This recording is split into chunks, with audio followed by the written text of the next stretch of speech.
Hello, and welcome back to another episode of channel automation training. So one thing that I get asked a lot by our clients is, we have an email marketing set up on such and such program. Would channel automation be able to take that over? I know that channel automation can send emails, but can they send HTML emails and plain text? The answer is yes. So today, I'm going to show you what that email builder looks like. So let's say this is just a great email to show off a new feature.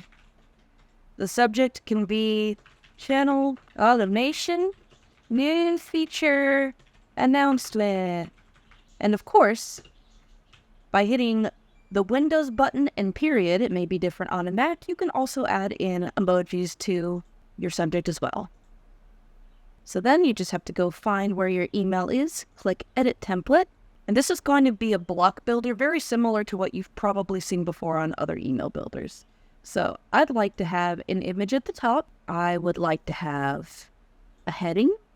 I'd like to put a video in here, but it's not going to play on Outlook and most email providers. So this is going to be a link that probably goes to a video where they can watch it elsewhere. So I'm going to put a GIF here. So I'm putting a placeholder image. And then I want to have a body. I want to have a button with a call to action. And then I also would like to have a footer at the bottom, which is going to be this one right here. So check out how easy it is to put this together.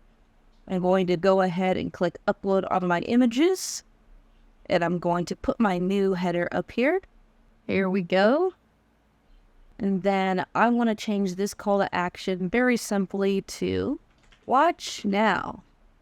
And of course, on the side over here, you can change the button colors. And you can also change how your font appears as well. You could change your font family, meaning you could have a different font being shown.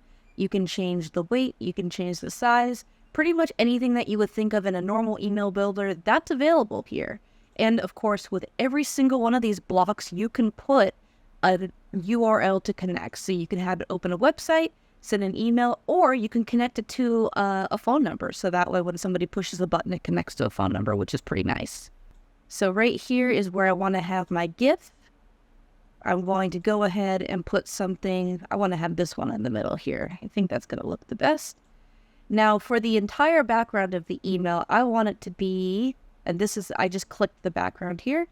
I'd like the background just to be plain white, just so that way, you know, we don't have anything like if somebody has a dark theme on their email, everything can show up exactly how I want it to show. You can also use this background, which puts a different background behind your email. I'm going to leave this just blank, I think. So you could just click that little X and then it goes away. You can also put an image in the background if you want to have something really, really dynamic. And you can make it so that way when somebody clicks on the background, it also can redirect somewhere as well.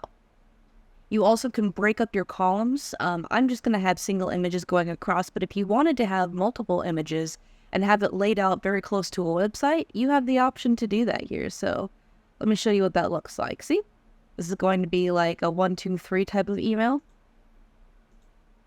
But I'm just going to have it like this. You can also check how it's going to look on your mobile to make sure that you are optimizing it so that way whoever is viewing your email is going to have the best user experience. So I'm going to put my footer in right now.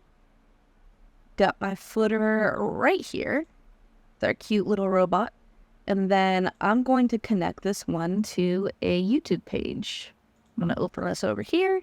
All right, so I've copied my link, I've clicked on my button, and I'm going to paste the URL right there. So when somebody clicks on that button, it goes there. I'm also going to make it so that way when somebody clicks on this header here, it's going to go to channelautomation.com. So that way people can check out our website. And go right there. All right. Now, I'm waiting now to get a GIF ready to go, but I'm going to use a placeholder GIF. We've got a couple of really good ones in here. So for these GIFs, the way that they show up, it's going to be usually something that has to be under 2 megabytes. And so here's an example of one of the GIFs showing. Let me show you another one here. Depending on how long your GIF is going to depend on what it's going to look like on that end. So if I wanted to have this right here as this GIF and I wanted to link them to something, again, you can just put the URL here and send them to another spot. Have that open in a new tab.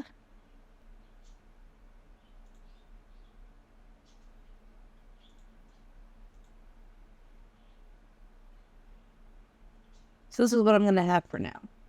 All right. I've already had my text written out for this week, so I'm just going to go ahead and copy paste that from my other document here. For me, I like to remove formatting just so that way I have the opportunity to put this the way that I want to on the email itself. Again, I'm going to have this one centered. Going to bold some areas in my email so it stands out.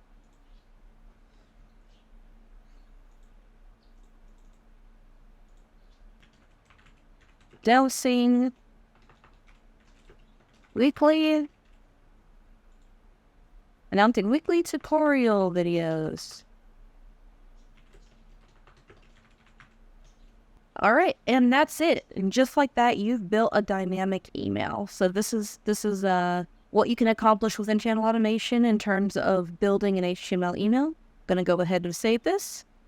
Now you're probably wondering, now I have my email built. What is the best way to actually build a flow to send that out? So I'm going to show you that right now.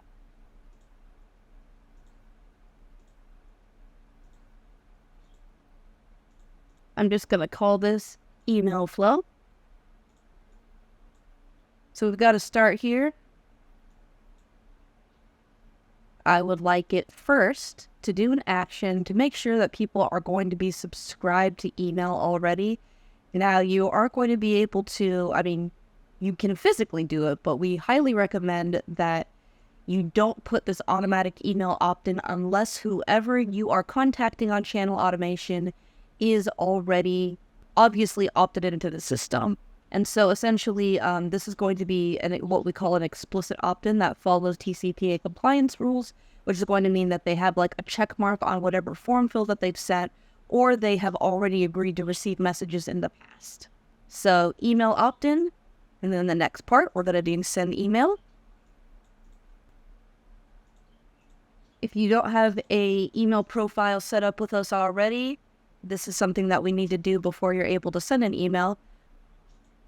And then I would like it to send to the email field. This is going to make it so that way, whenever somebody has an email already in their contact card, that the email is going to be filled in right here and sent. This means you can send it to many, many people at one time.